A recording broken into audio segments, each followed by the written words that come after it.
The amount of sunlight arriving at the top of Earth's atmosphere is about 1/4 of the total solar irradiance, which is approximately 340 watts per square meter.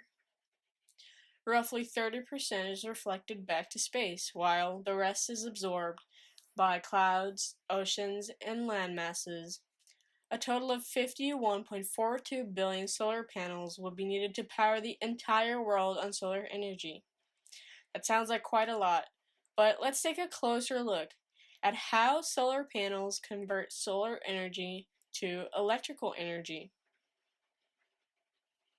A solar panel is made out of a lot of smaller components called solar cells. These are usually made mostly out of silicon, since these semiconductors are easy to produce at a low cost and are robust and strong at a low weight. Silicon and crystal are in between two conductive layers in a cell. There are two different layers of silicon. The N-type has free electrons and the P-type has extra free spaces. The singular atoms are connected to each other, which means that the electrons are held in place and no current can flow. The two types of silicons meet at the p-n junction, where electrons can move across, creating a negative charge on one side and a positive charge on the other.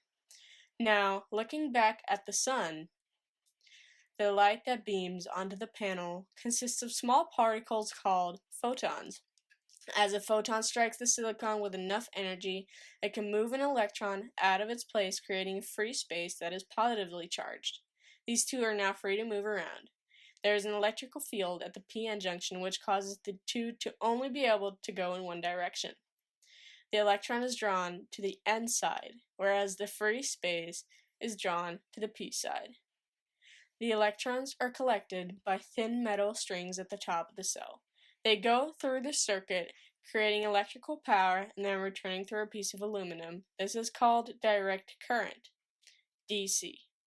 Electrons are the only moving components of the cell, meaning as they always go back, there is nothing to get lost or worn out. As the power of a singular cell is small, this is only effective when bundled together with others. The DC electricity needs an inverter to create usable electricity, for example, to power your house. All this concludes in producing clean, renewable energy, and that is how solar panels work.